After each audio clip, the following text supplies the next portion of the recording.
Hi நண்பர்களே, welcome to real 656. நான் உங்கள் மாதேஸ்வரன்.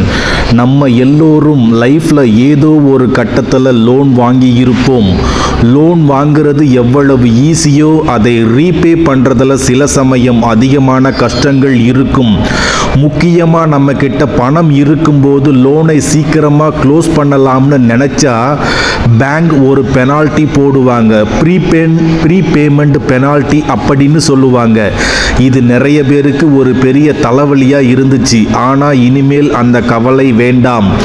ரிசர்வ் பேங்க் ஆஃப் இந்தியாவில் 2026ஆம் ஆண்டிலிருந்து ஒரு சூப்பரான ஒரு ரூலை கொண்டு வராங்க. அதாவது அதை பற்றி தான் இந்த வீடியோவில் நாம் டீட்டெயிலாக பார்க்க போகிறோம். வாங்க வீடியோக்குள்ளார போகலாம். நம்ம ஆர்பிஐயின் இந்திய புது ரூல் படி சில கடன்களை நீங்கள் முன்கூட்டியே க்ளோஸ் பண்ணால் இனிமேல் பேங்க்ஸ் அல்லது நிதி நிறுவனங்கள் உங்கள்கிட்டருந்து எந்த விதமான ப்ரீபேமெண்ட் பெனால்ட்டியும் வாங்கக்கூடாது என்பதே அந்த விதி. இது 2026ஆம் ஆண்டிலிருந்து அமலுக்கு வரப்போகுது. இது ஒரு பெரிய ரிலீஃப் இல்லையா? இந்த ரூல் பர்டிகுலராக எந்தெந்த லோன்ஸுக்கு அப்ளை ஆகும்னு பார்ப்போம். ஃபர்ஸ்ட், ஹோம் லோன், அதாவது வீட்டுக்கடன். எஸ், நீங்கள் வீடு வாங்கின கடனுக்கு இந்த விதி பொருந்தும். பெரும்பாலும் ஹோம் லோன்கள் ஃப்ளோட்டிங் இன்ட்ரெஸ்ட் ரேட், அதாவது மிதக்கும் வட்டி விகிதத்தில் தான் இருக்கும். அதனால் நீங்கள் உங்கள் ஹோம் லோனை சீக்கிரமாக க்ளோஸ் பண்ணும்போது இனிமேல் எந்த பெனால்ட்டியும் கட்ட தேவையில்லை. ஃபார் எக்ஸாம்பிள், நீங்கள் ஹெச்டிஎஃப்சி பேங்கில் ஒரு ஹோம் லோன் எடுத்திருந்தீங்கன்னா இந்த ரூல் உங்களுக்கு அப்ளை ஆகும். அடுத்ததாக பர்சனல் லோன், அதாவது தனி நபர் கடன். பர்சனல் லோன்களுக்கும் இந்த ரூல் அப்ளை ஆகும். ஒரு பர்சனல் லோன் எடுத்துட்டு எதிர்பாராத விதமாக உங்களுக்கு ஒரு அமௌண்ட் கிடச்சி லோனை சீக்கிரமாக அடைக்கணும்னு நீங்கள் நினச்சா இனிமேல் நீங்கள் பெனால்ட்டி கட்ட வேண்டாம். உதாரணமாக ஆக்சிஸ் பேங்கில் எடுத்த பர்சனல் லோனுக்கும் இது பொருந்தும். மூன்றாவதாக வெஹிக்கிள் லோன், அதாவது வாகன கடன். நம்ம காரோ அல்லது பைக்கோ இதை வச்சு லோன் வாங்கியிருப்போம். இந்த மாதிரியான வெஹிக்கிள் லோன்களுக்கும் இது பொருந்தும். நீங்கள் ஒரு மாருதி சுசுகி காருக்காக எஸ்பிஐ லோனில் எடுத்திருந்தா அதையும் முன்னாடியே நீங்கள் அடைக்கும் பொழுது இனிமேல் பெனால்ட்டி இருக்காது. நான்காவதாக எஜுகேஷன் லோன், அதாவது கல்வி கடன். மாணவர்களுக்கு இது ஒரு நல்ல செய்தி. நீங்கள் ஹையர் எஜுகேஷனுக்காக எடுத்த எஜுகேஷன் லோனுக்கும் இந்த ரூல் அப்ளை ஆகும். படிப்பு முடிஞ்சு நல்ல வேலை கிடைச்சி லோனை சீக்கிரமாக அடைக்கணும்னு நினைக்கும் பொழுது பெனால்ட்டி இல்லாமல் கட்டலாம். கனரா பேங்கில் எடுத்த கல்வி கடனுக்கும் இது பொருந்தும். அடுத்ததாக எம்எஸ்எம்இ லோன்ஸ், அதாவது குறு சிறு மற்றும் நடுத்தர தொழில் நிறுவன கடன்களுக்கும் இந்த ரூல் அப்ளை ஆகும். ஸ்மால் பிஸ்னஸ் பண்ணுறவங்களுக்கு இந்த ரூல் ரொம்பவே உதவும். எம்எஸ்எம்இ என்றால் micro small and medium enterprises loan எடுத்திருந்தாலும் அதை முன்னாடியே க்ளோஸ் பண்ணும் பொழுது எந்த விதமான பெனால்ட்டியும் இருக்காது. உங்கள் பிஸ்னஸ்க்காக பேங்க் ஆஃப் பரோடா பேங்கில் நீங்கள் லோன் எடுத்திருந்தாலும் இந்த விதி இனிமேல் அப்ளை ஆகும். இந்த ரூல் யாருக்கெல்லாம் பொருந்தும் என்று கேள்வி கேட்டால் இந்த ரூல் வெறும் பெரிய பேங்குக்கு மட்டும் இல்லாமல் பல வகையான நிதி நிறுவனங்களுக்கும் பொருந்தும்.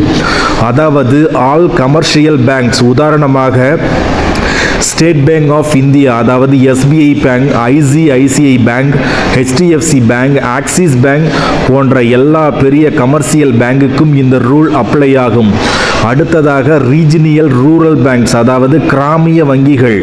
உதாரணமாக சொல்ல வேண்டும் என்றால் தமிழ்நாடு கிராம வங்கி என்று சொல்லலாம். மூன்றாவதாக நான் பேங்கிங் ஃபினான்சியல் கம்பெனிஸ், அதாவது வங்கி சாரா நிதி நிறுவனங்கள். எக்ஸாம்பிள் முத்தூட் ஃபினான்ஸ், பஜாஜ் ஃபின்சர்வ் போன்ற என்பிஎஃப்சிக்கும் இந்த ரூல் அப்ளை ஆகும். இவங்க கிட்ட லோன் எடுத்திருந்தாலும் இனிமேல் பெனால்ட்டி கட்ட தேவையில்லை. அடுத்தது கோஆபரேட்டிவ் பேங்க்ஸ், அதாவது கூட்டுறவு வங்கிகள். உதாரணமாக சொல்ல வேண்டும் என்றால் Chennai district central cooperative bank என்று வைத்துக்கொள்ளலாம். முக்கியமான விதிகள் என்னென்ன என்பதை பார்த்தால் நோ லாக் இன் பீரியட். இந்த ரூல் படி நீங்கள் லோன் எடுத்த சில காலத்துக்குள்ள க்ளோஸ் பண்ணக்கூடாதுன்னு ஒரு லாக்இன் பீரியட் இருந்தால் அது இனிமேல் செல்லாது. எப்போ வேணாலும் நீங்கள் லோனை க்ளோஸ் பண்ணலாம். அடுத்தது no penalty for floating interest rate.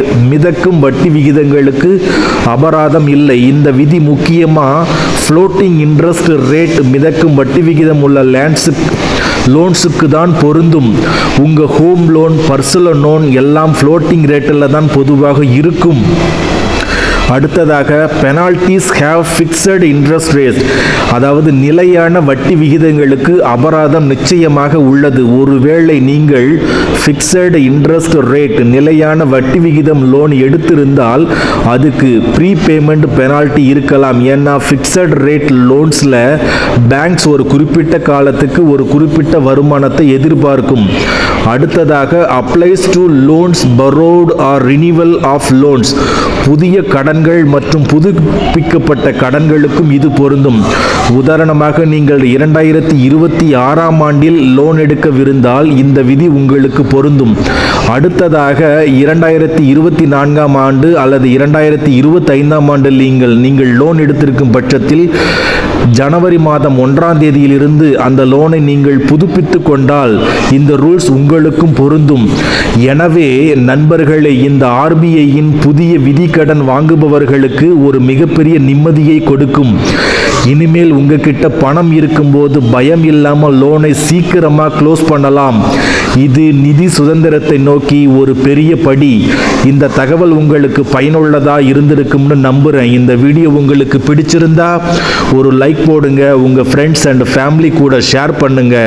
மறக்காமல் நம்ம சேனலை சப்ஸ்கிரைப் பண்ணுங்க. உங்களுக்கு வேற ஏதாவது சந்தேகம் இருந்தால் கமெண்ட் பாக்ஸில் கேளுங்க. அடுத்த வீடியோவில் சந்திக்கலாம். நன்றி, வணக்கம்.